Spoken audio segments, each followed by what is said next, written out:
Hey guys, this is Jesse from Central Athlete. We're talking today about the 8 reasons why you want to manage blood sugar. And if I can teach anybody one thing, this is really one of the most salient topics that we discuss here at Central Athlete. So this is a phase 2 nutritional change, and you have to earn the right to be here. So, phase 1 nutritional change have to do with adequate hydration status, optimal protein intake, as well as awareness, as well as food quality. So once we've mastered those basics, this is where we're moving on. And this is one of the biggest levers where this will teach people how to gain muscle and lose fat. Just a little bit of a review. We know that when we eat particular foods, it's going to have an effect on our internal environment. So for example, if I eat carbohydrates, now that's vegetables, that's fruits, but more dense and starchy sources are going to be things like sweet potatoes, other sorts of potatoes, quinoa, white rice, and then we have things that are less than favorable, which is like sugar products, carbohydrate supplements, which can be good or bad depending on the client. Alcohol is another big one as well, which isn't necessarily a carbohydrate, but it still has an effect on our blood sugar. So what happens is when we ingest carbohydrates, is the carbohydrates are then broken down into glucose, which raises serum blood sugar levels in our blood, and from there, having high blood sugar is toxic to our body, right? And we know this because diabetics who have a hard time controlling blood sugar, it usually leads to optic nerve degeneration as well as neuropathy. So we have a ton of health issues to keep things simple, and it is essentially toxic to have too much blood sugar in the system. So our bodies are incredibly great at managing this through a hormone called insulin. And that's really what we're going to be talking about today, is the interplay between carbohydrates and insulin. So it should be noted that the greater the frequency and then the greater the amount of carbohydrates, the more insulin spikes we're going to have, and the greater the amount of insulin that's going to be released into the system. So the first reason why I want you to control blood sugar levels is the longevity piece. Is insulin is the hormone that's responsible for aging.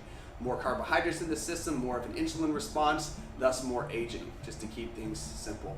The second change, the second reason why we want to manage blood sugar is if you don't manage your blood sugar and manage your insulin, then it's also going to dysregulate cortisol. We know cortisol is a stress hormone, particularly at holding weight around the midsection. We call this cortisol overshoot.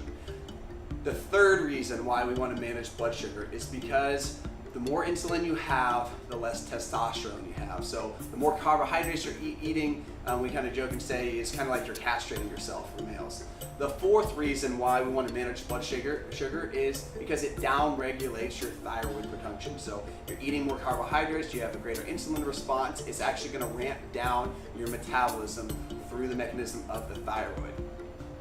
The fifth reason why you want to manage blood sugar is when you increase adipose tissue or fat, it increases an enzyme called aromatase, which converts testosterone into estrogen. So we've all seen the guys who have, really big chests, but it actually kind of looks like man boobs.